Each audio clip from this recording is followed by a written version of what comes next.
एक नया सूरज आयरा के लिए नुकसान और खसारा लेकर तुलू हुआ था। आयरा के फर से सुबकदोश होती जुमर जो सोई तो फिर इनकी जिंदगी का कोई रोशन सूरज तुलू ना हो सका था। चीखें मारती आयरा को मरवान ने बामुश्किल संभाला था, जो पागलों किसी कैफियत से दो चार हाजियानी अंदाज में चिल्ला रही थी। और जब जुमर का वक्त रुखसत आया तो वो बिल्कुल ही आपे से बाहर हो गई थी, मगर जाने वाले को भला कौन रोक सकता था। और जुमर भी इकलौती बेटी को जालिम दुनिया में एक मेहरबान शजर की छांव में देती अपनी आखिरी आरामगाह चली आई थी। जुमर को रुखसत हुए अभी चंद ही लम्हात गुजरे थे कि वो दुख तकलीफ में घिरी बेकाबू होती इल्हाम के हाथों में झूल गई थी। वो तब से ही अपने कमरे में सो रही थी। डॉक्टर ने इसकी ज़हनी हालात के सबब नींद का इंजेक्शन लगा दिया था। मरवान ने ही तमाम मामलात देखे थे। अजमल साहब और निशात बेगम दुनिया दिखावे को सोयम तक इलाही हाउस में कयाम करने की गर्ज से आज वहीं मौजूद थे। इस वक्त रात के 12 बज रहे थे। सब रिश्तेदार अपने अपने कमरों में ख्वाबो खरगोश के मजे लूट रहे थे। अभी किसी को भी इन दोनों के माबीन निकाह का इल्म नहीं हुआ था, इसीलिए एहतियात लाजमी थी, क्योंकि वो कम अज कम इसी सूरत हाल में तो किसी किस्म का कोई भी ड्रामा अफोर्ड नहीं कर सकता था। वो रात गए इसके कमरे में आया था। कमरा नीम तारीकी में डूबा हुआ था। एयर कंडीशन की कूलिंग में कमरा ठंडा बर्फ हो रहा था, जबकि वो चट्टानों की सी सख्त जान लड़की एक ही दिन में मुरझा सी गई थी। दुनिया माफिया से बेखबर वो हो न हो नींद में थी। वो धीरे से डोर लॉक करता बेड पर इसके सरहाने आकर बैठ गया था। गार्ड से मुसलसल बार्स-पुर्स पर इसे इल्म हुआ कि जुमट की तबीयत खराब होने के पीछे इसके ही वालिद मोहतरम का हाथ था। इस रोज़ क्या बात हुई थी, इसका इल्म तो इसे आयरा से ही होना था, मगर फ़िलहाल वो इस कंडीशन में नहीं थी कि किसी भी सवाल का जवाब दे सकती। इसे यकदम ही जुमट के आखिरी वक़्त में कहे लफ्ज़ याद आए थे, जब इन्होंने बहुत मान से अपनी लाडली बेटी का हाथ इसके हाथ में सौंपा था। वो धीरे से झुका था, इसकी पेशानी को अपने नर्म गर्म होठों के लम्स से महकाता, इसका नाजुक वजीद खुद में समेटता आंखें मूंद गया था। इसकी भारी होती सांसें इस बात की गवाह थीं कि वो नींद में भी माँ के लम्स की तश्नगी महसूस कर रही थी। इसके बालों में उंगलियां चलाता वो कितने ही लम्हे इसे पुरसुकून करता रहा था, जो गुनूदगी में बड़बड़ाने लगी थी। और फिर धीरे धीरे इसकी कुर्बत में पुरसुकून होती वो गहरी नींद में उतर गई थी, जबकि कुछ ही देर में वो भी नींद की वादियों में उतर गया था। सुबह सादिक से तुलू होता सूरज अब हर सू अपनी रोशन किरणें बिखेर चुका था। खिड़की के झरोकों से आती सुबह की पहली किरण ने आयरा की नींद में खलल डाला था। वो आधा दिन और सारी रात पुरसुकून नींद सोती रही थी। ज़हन आहिस्ता आहिस्ता बेदार हुआ तो कल की तारीख में किस्मत में लिखे जाने वाला अपना खसारा भी याद आ गया था। खुद पर भार सा महसूस कर वो चौंकी। चेहरे पर पड़ती गर्म सांसों की तपिश पर इसने चौंक कर चेहरा घुमा कर देखा था, और अपनी गर्दन में मुंह दिए सोते मरवान को देख वो धक से रह गई थी, जो दुनियाओं माफिया से बेगाना एक हाथ इसके गिर्द लपेटे इसका नाजुक सा वजूद खुद में सुमोए बेहद नजीक सो रहा था। इसका चेहरा चंद इनके फासले पर था। वो जितनी भी बोल सही, मगर थी तो एक मशरिकी ही लड़की।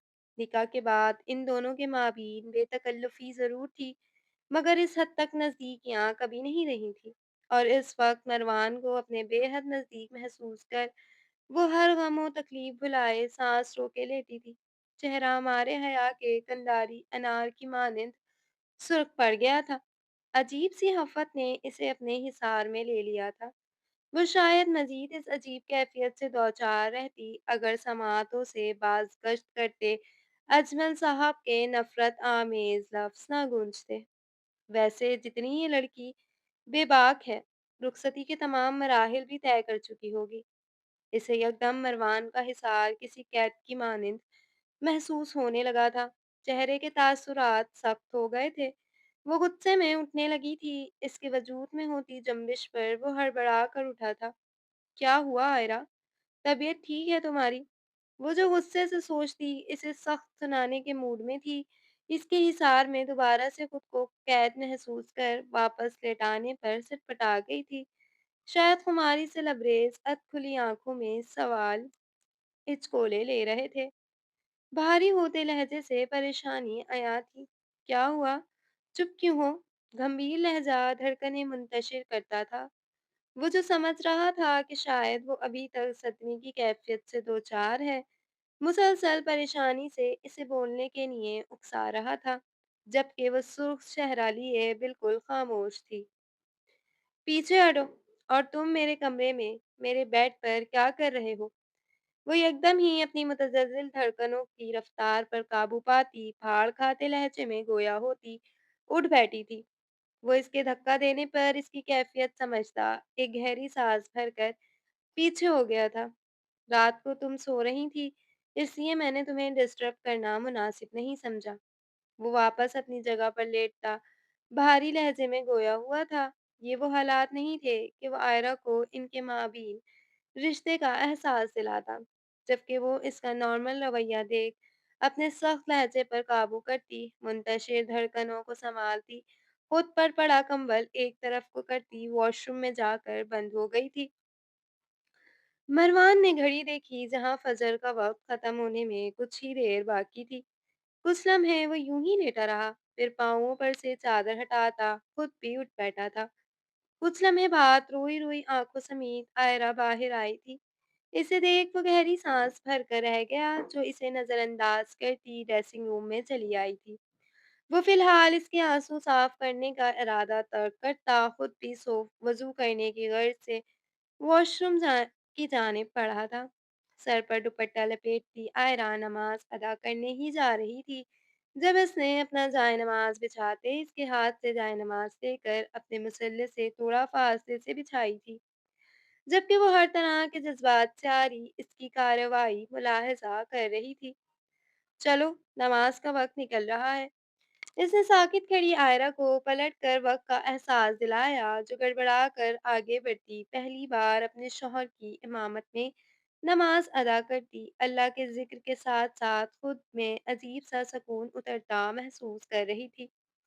कोई ऐसा अनोखा सा एहसास जो आज से पहले कभी महसूस नहीं हुआ था। पुरसुकून अंदाज में नमाज अदा करने के बाद दुआ के लिए हाथ उठाए तो बेसाख्ता ही लबों से शिकवा फिसला था और आंसू झरने की मानिंद रुखसारों पर बह निकले थे। दोनों हाथों में चेहरा छुपाए वो मुसलसल सिसक रही थी। जल्दबाजी में अपनी दुआ मुकम्मल करता, वो इसके करीब जमीन पर ही बैठता, रोती हुई आयरा को अपने हिसार में कैद करता, सीने से लगा गया। वो इसका सहारा पाते ही बिखर गई थी। इसके सीने से लगी कल से अब तक का सारा गुबार आंसुओं के रास्ते निकालती, अब वो हौले हौले कांप रही थी। मम्मा मुझे अकेला छोड़कर चली गई मरवान। इन्हें एक बार भी मेरा ख्याल नहीं आया। मैं कैसे रहूंगी अकेले इनके बगैर? इसके गिर्द बाजू लपेटती वो चेहरा उठाकर शिकवा कना लहजे में बोली थी। तुम अकेली कहाँ हो आयरा? मैं हूं ना तुम्हारे साथ, और फुप्पो की दुआएं तो हमेशा हमारे साथ रहेंगी। तो फिर तुम अकेली कैसे हो गई? वो इसके माथे का बोसा लेता समझाने वाले लहजे में बोला था, जो एक बार फिर इसके सीने में चेहरा छुपाती आंसू बहाने लगी थी। नहीं, मेरे पास तो अब कोई भी नहीं है। तुम्हारे पास तुम्हारे वालिदैन हैं, मगर मेरे पास तो कोई भी नहीं है। पहले बाबा छोड़कर गए और अब मम्मा। मेरा किसी ने नहीं सोचा कि आयरा कैसे रहेगी। मैं अकेली हो गई हूँ। वो अभी भी दुख की कैफियत में घिरी मुसलसल बोल रही थी। यार, यार तुम अकेली नहीं हो, मैं हूँ तुम्हारे पास। और फिर कल को हमारी अपनी फैमिली होगी, हमारे बच्चे होंगे। तो फिर तुम ये कैसे सोच सकती हो कि इतनी बड़ी जिंदगी तुम अकेले गुजारोगी? आयरा, अल्लाह अगर हमसे कुछ लेता है तो इसके बदले हमेशा कुछ ना कुछ अता कर देता है। वालिदैन का नेमुल बदल नहीं होता, मगर कल जब तुम्हारे पास हमारी अपनी फैमिली होगी, तो तुम्हारा ये गम भी भर जाएगा। और फिर मैं हूं ना तुम्हारे पास, तुम्हारा शौहर, तुम्हारा दोस्त, तुम्हारी मोहब्बत। वो मोहब्बत से इसका चेहरा हाथों के प्यालों में भरता, इसकी पेशानी पर अपने लब रखता, मुलायम लहजे में गोया हुआ था, जिसकी आंखें रोने के बायस सुर्ख पड़ गई थी। देखो, एक ही दिन में क्या हाल कर लिया है तुमने अपनी आँखों का। उठो, बस बहुत रो लिया, अब खामोश हो जाओ। जाने वालों पर इतना नहीं रोते कि अल्लाह से शिकवे ही शुरू कर दिया जाए। वो इसे बहलाने की गर्ज से हाथ पकड़ कर उठाता बेड पर बिठा चुका था, साथ ही मसल्ला उठाकर एक तरफ को रखी थी और अब आयरा के पास आकर बैठता, इसे एक बार फिर अपने हिसार में ले चुका था। 2 रोज़ कब्ल मामू आए थे हमारे घर। वो जो इसके बालों में उँगलियाँ चलाता पुरसुकून कर रहा था, इसके लहज़े में दर आई नफ़रत पर गहरा साँस भर कर रह गया। जानते हो, इन्होंने मम्मा के सामने मेरे बारे में क्या कुछ कहा? इसकी आवाज़ एक बार फिर रुंध गई थी। भूल जाओ, वो सब आयरा, भूल जाओ। वो एक लम्हे में इससे दूर हुई थी। मरवान ने खामोशी से इसके तासुरात में घुली नफ़रत का जायज़ा लिया था। बाबा ने जो कुछ कहा, वो सब भूल जाऊँ? फ़िलहाल, ये वक़्त इन सब बातों का नहीं है। मुझे अफ़सोस है कि मैं चाहकर इस वक़्त को नहीं पलट सकता। मुझे अगर ज़रा भी अंदाज़ा होता कि बाबा के गुस्से का ये असर होगा, तो शायद मैं वो इसे समझाने की गर्ज से बोला था। तुम्हें पता है ना, मम्मा ने मुझे बचपन से अकेले पाला है। जो औरत अपने भाई की नफ़रत समेत पूरी दुनिया का मुकाबला कर सकती है, वो इतनी कमज़ोर नहीं हो सकती कि किसी के 4 सख्त जुमले भी ना बर्दाश्त कर सके। मगर मगर वो नफ़रत से बोलती हाँफ गई थी। मगर मरवान अब मुकम्मल सच सुनना चाहता था। तुम्हारे वालिद साहब ने कहा कि तुम्हारे और मेरे दरमियान रुखसती से पहले ही ताल्लुकात कायम हैं। सच बोलते इसकी ज़बान लड़खड़ा गई थी। मरवान की गिरफ्त में सख्ती डराई थी। गहरी आंखों का रंग यकायक तब्दील हुआ था और साथ मेरी माँ के सामने ये धमकी भी दी कि अगर मैंने इनसे अपने नाकर्दा गुनाह की माफ़ी ना मांगी, तो वो मेरी इज्जत अपने होठों पर बंद लगाती। मरवान की हथेली पर इसके लफ्ज़ों को ब्रेक लगा था, जिसने बगैर कुछ कहे सुकूत में भींच लिया था। जिस तरह का रूप वो चंद रोज़ में अपने बाप का देख चुका था, कोई शक नहीं था कि आयरा सच बोल रही थी। अपनी बीवी के मुँह से इस तरह के लफ्ज़ सुनना इसके बस की बात नहीं थी। जो लफ्ज़ तुम सुन नहीं पा रहे, तो सोचो ज़रा। सोचो, एक जवान बेटी की माँ ने अपने ही भाई के मुंह से इस तरह के लफ्ज़ किस तरह बर्दाश्त किए होंगे। इसकी आंखें ज़ब्त से लहू रंग हो रही थीं, जबकि वो एक बार फिर माँ की तकलीफ का सोचती बिलक उठी थी। अपनी फूफी की तकलीफ महसूस करते मरवान की आंख से एक आंसू टूटकर आयरा के बालों में जज्ब हो गया था। माँ की ठंडी छाँव सिर्फ आयरा के सर से नहीं छीनी थी, बल्कि माँ जैसी फुप्पो की शफ़क़त से तो वो भी महरूम होकर रह गया था।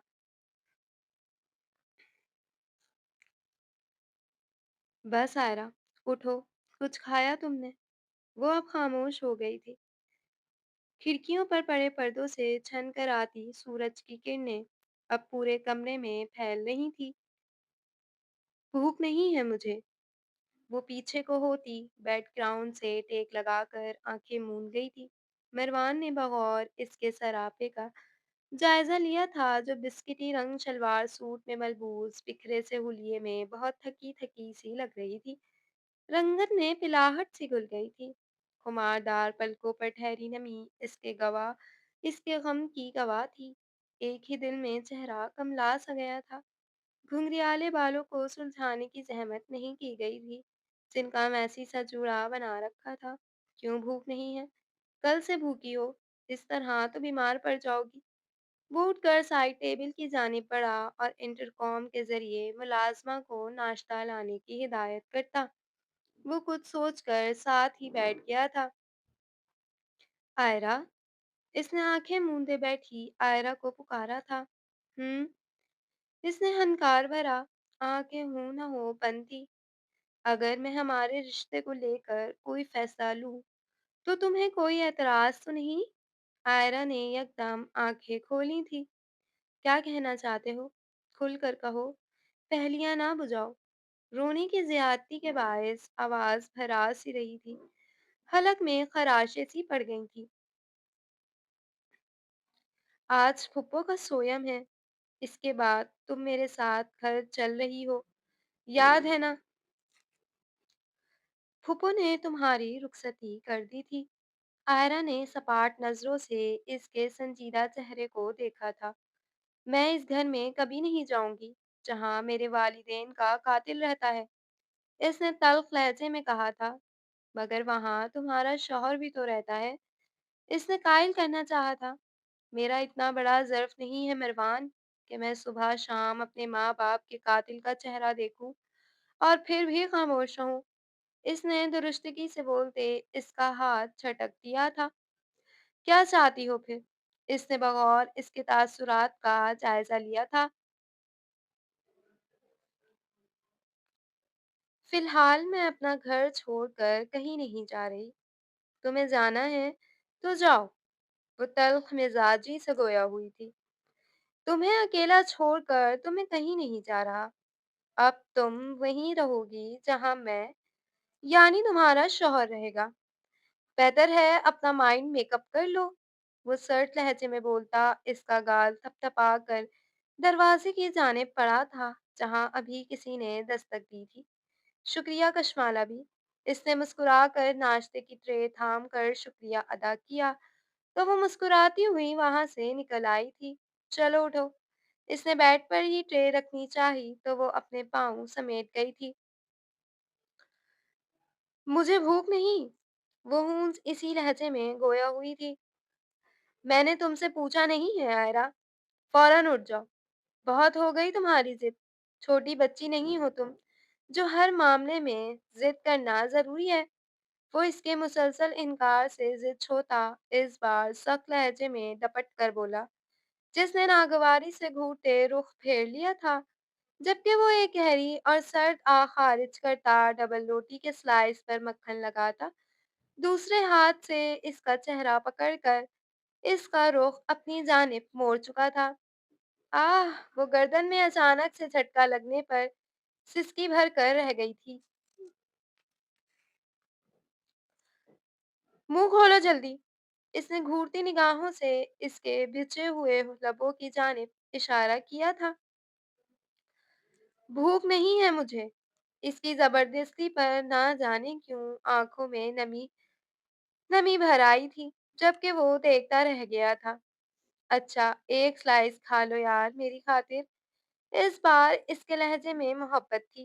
वो ना चाहने के बावजूद स्लाइस लेने की गर्ज से हाथ बढ़ा चुकी थी, जिसने झट हाथ पीछे को खींचा था। अब क्या है? इसे तब चढ़ी थी। मुंह खोलो। इसने सर्द लहजे में कहा तो आयरा को चारों न चार मुंह खोलना पड़ा था, जो अब बहुत यकसुई से माथे पर एक भी शिकन लाए बगैर बड़ी तवज्जो से अपने हाथ से खिला रहा था। जबकि वो हर बाइट लेती दूसरे के लिए इनकार कर रही थी, मगर फिर इसकी घूरती निगाहों से खाइफ वो सर झटक कर खामोशी से खाने लगी थी। निवाला चबाते चबाते वो अजीब सी कैफियत में घिरी ट्रांस में इसे देखे गई थी। अपनी कौन कौन सी हिमाकतें याद ना आई थी। वो जिंदगी में आई मुश्किलात का इसे मुलजिम ठहराती। सबसे पहले इसका हाथ झटक दिया करती थी। वो हमेशा ही इसके बाप के किए की सजा मरवान को देकर ना जाने कौन सी तस्कीन हासिल करने की कोशिश करती थी। और दूसरी जानिब वो शानदार मर्द था जो माथे पर एक भी शिकन लाए बगैर हमेशा ही इसकी ढाल बनकर इसके साथ इसका सहारा बनकर खड़ा होता था। मगर वो भी क्या करती? दिल के हाथों मजबूर जो थी। वैसे निहायत ही बेमुरवत हैं आप, बैरिस्टर साहिबा। मजाल है जो झूठे मुंह ही सही ये पूछ लिया हो कि मरवान आप भी तो कल से भूखे होंगे, तो डियर हस्बैंड आप भी कुछ खा लें। वो इसका टिकटिकी बांध कर खुद को देखना नोट कर चुका था, जो किसी गहरी सोच में गुम 3 स्लाइस खा चुकी थी और इसे खबर तक न हुई। जबकि वो अब उबले हुए अंडे को स्लाइस में कट करता, इन पर नमक, काली मिर्च छिड़क कर कांटे में अंडे का एक टुकड़ा फंसाकर इसकी जानिब बढ़ा रहा था। वो गड़बड़ा कर होश में आती 3 दिनों बाद लबों के गोशों में मुस्कुराहट नमूदार हुई थी। इसे मुस्कुराता देख वो भी मुस्कुराया था, जो अब इसके हाथ से काँटा लेती इसकी जानिब बढ़ा चुकी थी, जो काँटे से निकल कर वापस प्लेट में जा गिरा था। जभी इसने हाथ से उठाकर टुकड़ा इसकी जानिब बढ़ाया था। लो खा लो, वरना सारी ज़िंदगी ताने मारते रहोगे। इसने घूर कर आगे बढ़कर इसके ही हाथ से खाया था। आयरा ने इसकी शरारत पर घूर कर देखा था, जिसकी उँगलियाँ धीरे से लबों से मिस हुई थी, जबकि बाकी का नाश्ता अब वो खुद कर रही थी। चाय का कप लबों से लगाते एक बार फिर माँ की याद आने पर चाय हलक में अटकती महसूस हुई थी। आयरा, इस तरह बार-बार रोकर तुम सिर्फ फुप्पो की रूह को तकलीफ पहुँचा रही हो और कुछ भी नहीं। इसने चाय का कप नीचे रख दिया था। दिल एक बार फिर उदास हुआ था। पता नहीं अब क्या होगा। वो अपनी रोह में बोल गई थी। अभी वो मज़ीद कुछ बोलती, इससे कब्ल ही दरवाज़े पर दस्तक हुई थी। वो दोनों ही चौंके थे। तुम बैठो, मैं देखता हूँ। वो आँसू साफ करती, अपना दुपट्टा दुरुस्त करती, सही से बैठी थी फिर। मुकाबिल खड़ी शख्सियत को देख दरवाज़ा खोलते मरवान की पेशानी पर बल नमूदार हुए थे, जो सफ़ेद कुर्ता शलवार में मलबूस अपने बेटे को बड़ी सख्त निगाहों से देख रहे थे। इससे कब्ल कि आयरा आगे बढ़कर देखती, वो आगे बढ़ते कमरे में दाखिल हुए थे। जबकि मरवान ने एक गहरी सांस भरते बेयकीनी से खड़ी होती आयरा को देखा था। ये ये ये शख्स मरवान, ये मेरी माँ का कातिल मेरे घर में क्या कर रहा है? वो यकदम ही अपनी जगह छोड़कर खड़ी होती, बेरब्तगी से जुमले अदा करती, हवास बाख्तगी के आलम में वो राई थी। इनके कयाम से वो लाइल्म थी। क्या हम 2 मिनट बैठकर बात कर सकते हैं? इन्होंने एक नज़र उठाकर मुकाबिल खड़े अपने बेटे को देखा था। मुझे कोई बात नहीं करनी। मरवान, इनसे कहो कि चले जाएँ यहाँ से, वरना वरना मैं इनसे कहो कि जाएँ यहाँ से। वो हज़ियानी सी होकर पागलों की तरह चीखने लगी थी। आयरा, आयरा यार रिलैक्स। इसने आगे बढ़कर फ़ौरन इसको अपने हिसार में लिया था, जबकि अजमल साहब का चेहरा शदीद सख्ती के बायस सुर्ख पड़ गया था। मरवान, इससे कहो तमाशा ना करे। मैं यहाँ सिर्फ इसकी माँ का पुरसा करने आया हूँ। वो बरहमी से गोया हुए थे। गुस्सा तो इन्हें अपने बेटे पर आया था, जो चोरू का गुलाम बना खड़ा था। चले जाएं यहाँ से, वरना मैं हर रियाज भूल जाऊंगी। कातिल हैं आप, कातिल हैं आप मेरी माँ के। दफ आपे से बाहर होती मरवान की गिरफ्त में मचलती इससे कब्ल कि वो मजीद कोई गोहर अफशाई करती। मरवान ने सख्ती से अपनी हथेली इसके लबों पर रखकर इसे बाज रखना चाहा था, जो तड़प तड़प कर रोती बार बार इन्हें वहां से जाने का बोल रही थी। पागल हो गई है ये लड़की। इन्हें इसे देखकर अजीब सी वहशत हुई थी। डैड, आप यहाँ से चले जाएं प्लीज। वो इस वक्त अपने सेंसेस में नहीं है। आयरा इस वक्त भपरी शेरनी बनी हुई थी।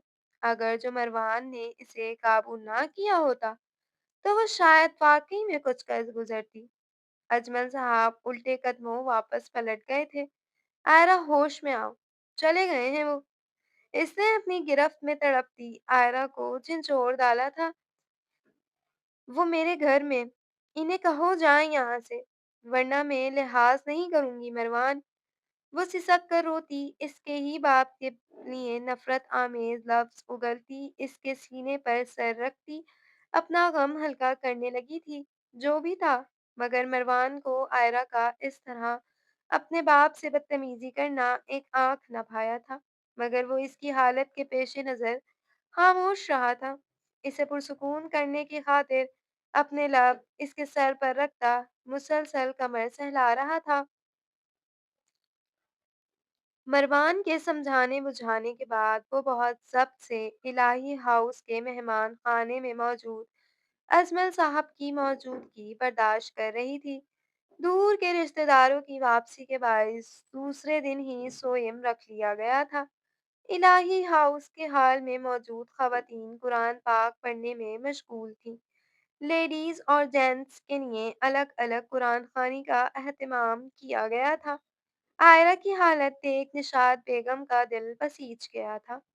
وہ ان کے بھائی کی اکلوتی لاڈلی بیٹی تھی۔ پہلے پہل تو وہ بے رخی برت رہی تھی، جبکہ وہ مزید ضبط نہ کرتی خاموش بیٹھی آئرہ کی جانب پڑھی تھی۔ مامی کے نہ سہی پھپھی کے سینے سے لگ کر تو اپنا غم ہلکا کر سکتی ہو نا آئرہ۔ وہ کتنی ہی دیر خاموش نگاہوں سے انہیں دیکھتی رہی تھی اور پھر آگے بڑھ کر سینے سے لگتی ہچکیوں سے رو پڑی تھی۔ بس بس بچے صبر کرو، تمہاری ماں اتنی ہی زندگی لکھوا کر لائی تھی۔ آئرہ کو سسکتا دیکھ دوسری رشتہ دار خواتین نے اس کو دلاسا دیا تھا، جبکہ نشاط خود بھی رو رہی تھی۔ دھیرے دھیرے وہ دونوں ہی خود ہی خاموش ہو گئی تھیں۔ سورج ڈھل کر ہر سو تاریخی کی سیاہ چادر اوڑھنے کو تھا۔ شام کا وقت تھا۔ فاتحہ کے بعد تقریباً سبھی مہمان رخصت ہو چکے تھے۔ اس وقت الہی ہاؤس میں بس قریبی رشتہ دار ہی موجود تھے۔ اجمل صاحب اور نشاط بیگم بطور سرپرست اب تک وہیں موجود تھے۔ جنازے میں بہت سے سیاسی احباب نے شرکت کی تھی۔ مروان وہاں آیا تو اپنی ماں اور آئرہ کو ایک جگہ خاموش بیٹھا پایا۔ وہ کچھ سوچ کر مردان خانے کی جانب پڑھا۔ بابا، انکل، آپ لوگ بھی مما لوگوں کی طرف آ جائیں، مجھے آپ سے کچھ ضروری بات کرنی ہے۔ اس وقت اجمل صاحب کے کچھ سیاسی دوست احباب بھی موجود تھے۔ مروان کو اپنی بات کرنے کے لیے یہ وقت سب سے بہترین لگا تھا۔ اجمل صاحب نے بغور اپنے بیٹے کی سنجیدہ صورت دیکھی تھی۔ تم چلو، ہم آتے ہیں۔ وہ سر جھٹک کر ڈرائنگ روم سے نکل آیا تھا۔ مما، جی بیٹا۔ مروان کی پکار پر سب نے ہی چونک کر اس کی جانب دیکھا تھا، جبکہ عقاب سے قریب نظر آتے مردوں کو دیکھ کر سبھی خواتین سیدھی ہو کر بیٹھی تھیں۔ یہ موقع نازک ضرور ہے، مگر اہم بھی ہے، اور مجھے لگتا ہے کہ اب ہمیں یہاں موجود تمام لوگوں کو حقیقت بتا دینی چاہیے۔ اس نے ایک نظر باپ پر ڈال کر خاموش بیٹھی آئرہ کو دیکھا تھا۔ کیا کہنا چاہتے ہو مروان؟ انہیں کھٹکا ہوا تھا۔ بابا، میرے خیال سے آپ کو آئرہ کے بارے میں بتا دینا چاہیے، یا پھر میں خود بتا دوں۔ آئرہ نے چونک کر سر اٹھایا تھا، البتہ اجمل صاحب نے بیٹے کے لہجے میں سفاکیت دیکھ لب بھیج لیے تھے۔ کیا بات ہے میاں، اب بول بھی دو، اتنا تجسس کیوں پھیلا رہے ہو؟ یہ ان کی دور کی خالہ تھی جو ذرا تنک کر بولی تھی۔ خالہ بھی، آپ سب لوگ ہی جانتے ہیں کہ میری پیاری مرحوم بہن زمر تو اب اس دنیا میں رہی نہیں، تو آئرہ بچی اب بالکل اکیلے ہو گئی ہے، تو ہم نے یہی فیصلہ کیا ہے کہ اب سے آئرہ ہماری ذمہ داری ہے اور ہم ہی اس کے سرپرست ہیں۔ انہوں نے تحمل مزاجی سے کام لیا تھا، جبکہ آئرہ نے خونخوار نگاہوں سے مروان کو گھورا تھا، جس نے اسے خاموش رہنے کا اشارہ کیا تھا۔ البتہ خواتین نے اس فیصلے پر انہیں ڈھیروں دعائیں دے ڈالی تھیں۔ جی، لیکن مجھے لگتا ہے کہ بابا، آپ شاید مکمل حقیقت بتانے میں جھجک رہے ہیں۔ خیر، آپ پریشان نہ ہوں، میں بتا دیتا ہوں۔ اس نے پرسکون انداز میں دھماکہ کیا تھا۔ اجمل صاحب نے دانت پیس کے اپنے بیٹے کو باز رہنے کا اشارہ کیا، کیونکہ اس وقت ان کے بہت خاص اور قریبی دوست بھی وہاں موجود تھے۔ دراصل 2 روز قبل ہی بابا پھپھو کے پاس میرے اصرار پر آئرہ کا رشتہ مانگنے آئے تھے، مگر کچھ ذاتی رنجشوں کا دکھ تھا کہ اچانک ہی پھپھو کی طبیعت بگڑ گئی اور انہیں اسپتال منتقل کیا گیا۔ شاید پھپھو کو اپنی مختصر زندگی کا علم ہو گیا تھا۔ ان کی آخری خواہش یہی تھی کہ وہ جانے سے قبل اپنی بیٹی کو محفوظ ہاتھوں میں سونپنا چاہتی تھیں۔ بس اسی وجہ سے ایمرجنسی میں بابا اور پھپھو کی رضامندی کے تحت اسپتال میں ہی ہمارا نکاح پڑھا دیا گیا تھا، اور پھپھو کی جانب سے رخصتی بھی ہو چکی ہے۔ وہ اپنی بیٹی کو اس کے شوہر کے سپرد کر کے اس دنیا سے گئی ہیں، تو بس آپ کو یہاں جمع کرنے کا مقصد آئرہ اور اپنے نکاح سے آگاہ کرنا تھا کہ آئرہ میری بیوی ہے اور اب سے وہ سلطان محل میں ہی رہے گی۔ ابھی پھپھو کا غم تازہ ہے، تو ظاہر-سی بات ہے ہم کوئی خوشی نہیں منا سکتے، مگر جلد آپ کو دعوت ولیمہ میں مدعو کریں گے۔ وہ پرسکون انداز میں بولتا سب کے سروں پر دھماکہ کر چکا تھا۔ اجمل صاحب بیٹے کے سیاست سے چلے گئے داؤ پر پہلو بدل کر رہ گئے تھے۔ یہ تو بہت اچھا اور نیک کام کیا ہے تم نے اجمل، ورنہ سچی مجھے تو کل سے سوچ سوچ کر ہول اٹھ رہے تھے کہ جوان جہان اکیلی لڑکی ہے، اس ظالم دنیا کا مقابلہ کیسے کرے گی؟ اچھا کیا جو بہن کے جانے سے قبل ہی تمام اختلافات ختم کر لیے تھے۔ اللہ پاک تم دونوں کی جوڑی سلامت رکھے، خوش رہو۔ خالہ بی نے ساتھ بیٹھی عائرہ کو بہت ڈھیروں دعائیں دے ڈالی تھی اور ڈھیروں بلائیں دی تھی، جبکہ گردیزی صاحب نے سرخ پڑتے چہرے سے پہلے اجمل صاحب کو دیکھا تھا اور پھر وہاں سے نکلتے چلے گئے تھے اور ان کی دیکھا دیکھی باقی سبھی وہاں سے نکل آئے تھے۔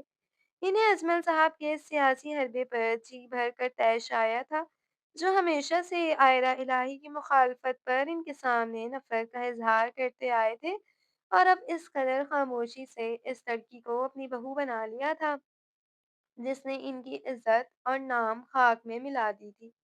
ویسے میاں، کوئی مہینہ پہلے جو تمہاری منگنی ہوئی تھی اس سنہری بالوں والی لڑکی سے، تو اس کا کیا بنا؟